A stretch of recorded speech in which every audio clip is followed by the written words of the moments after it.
இன்றைக்கி நம்ம ஃபைனலாக சென்னைக்கு கிளம்ப போகிறோம். ஸோ காலையிலே பார்த்தீங்க அப்படின்னா பேக்கிங் ஒர்க்லாம் ஸ்டார்ட் பண்ணியாச்சு. வேர்க்கடலை இப்போ சீசனுன்றதுனால சென்னையிலே கிடைக்கும். ஆனால் இந்தளவுக்கு ஃப்ரெஷ்ஷாக இருக்காது. ஸோ நல்லா ஃப்ரெஷ்ஷாக இருந்துச்சு. கவர்மெண்ட்கிட்டேருந்து நம்ம ஏதாவது ஒரு சலுகையை பெறணும் அப்படின்னா கண்டிப்பாக குறைஞ்சது 1 வாரத்துலேருந்து 2 வாரம் அலையணும். இன்றைக்கி ரேஷன் கார்டு அப்ளை பண்ணலான்னு சொல்லிட்டு போய் கேட்டிருந்தோம். பட் அதோட ப்ராசஸ்லாம் பார்த்தோம் அப்படின்னா ரொம்ப லாங்காக இருந்துச்சு.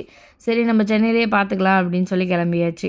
ஆத்தூரில் பார்த்தீங்க அப்படின்னா நாட்டு சோளம் அவ்வளோ கிடைக்கும். பட் இப்போ அங்கேயுமே ஸ்வீட் கார்ன் விற்கிறதுக்கு ஸ்டார்ட் பண்ணிட்டாங்க.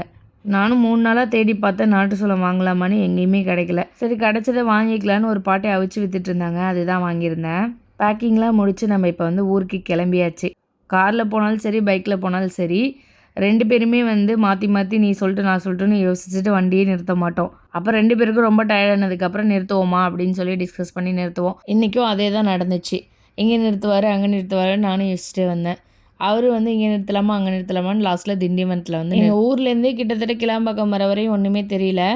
அங்கேருந்து வீட்டுக்கு வரத்துக்குள்ளே ஒரு வழி ஆகிட்டோம். அவ்வளோ டிராஃபிக். வீட்டுக்குள்ளே வந்ததுமே பார்த்திங்கன்னா மணி பிளான்ட்டில் போய் ரூட் வந்துருச்சா அப்படின்னு சொல்லி செக் பண்ணிகிட்டு இருந்தேன். அப்போ ஒரு டைலாக் சொல்லி என் ஹஸ்பண்ட் என்னை கலாய்ச்சார். ஏன்னாவா இருக்குன்னு சொல்லி கண்டிப்பாக கெஸ் பண்ணுங்கள். என் ஹஸ்பண்டோட பர்த்டே விலாக் இன்றைக்கி ஈவினிங் வரும். ஸோ கண்டிப்பாக மிஸ் பண்ணாமல் செக் பண்ணி பாருங்கள். டின்னர் பார்த்திங்க அப்படின்னா கடையிலே வாங்கிட்டு வந்தாச்சு. நாளைக்கு இன்னொரு மினி விலாகில் பார்க்கலாம். அது வரையும் பாய்.